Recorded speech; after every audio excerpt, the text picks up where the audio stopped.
defineFirstArg. Create a function, define first argument that accepts a function and an argument. Also, the function being passed in will accept at least one argument. Okay. Define first argument will return a new function that invokes the passed in function with the passed in argument as the passed in function's first argument. Okay. Additional arguments needed by the passed in function will be needed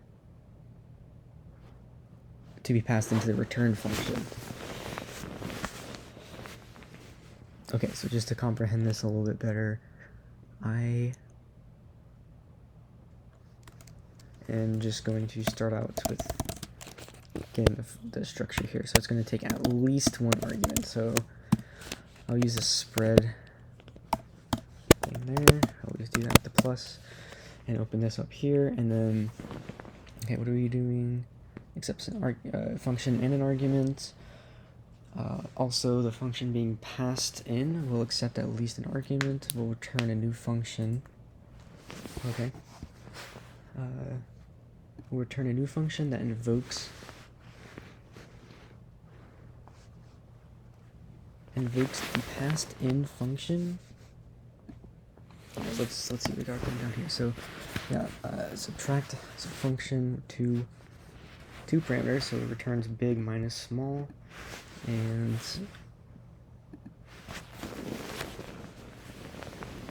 okay. So arg is, I don't want to confuse myself here, so I'm going to change that to num. So 20 is going to be num, and we're going to return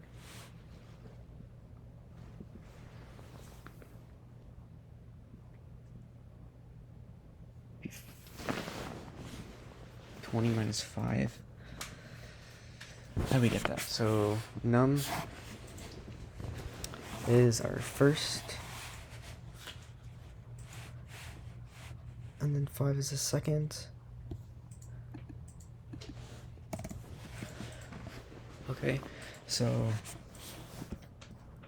invokes the passing function with the passed in argument. Return a new function.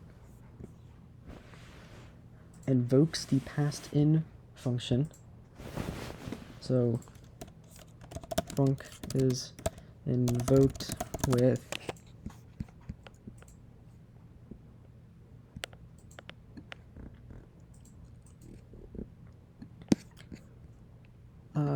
num.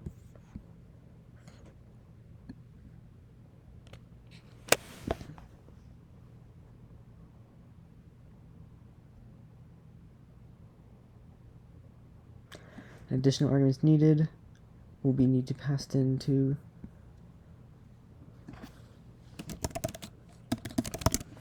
okay. So I think we got it here. So I think we can then just return our func with our num and args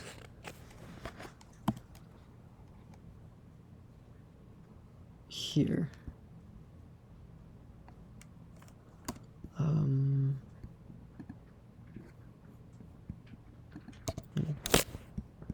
What's this element there? Okay, yeah. This was worded really confusing, but we got it. So I just want to see, since this test case doesn't seem to be using more than one argument. So does it still, okay, it'll still work here. So I wonder if there's other test cases for this out there. But I'll just leave that in there for now.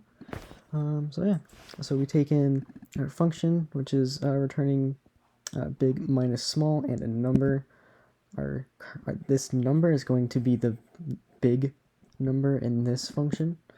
So we return this function with unknown amount of arguments, and then that function then returns our callback invoked with our num argument then our argument, then return value, we get 15.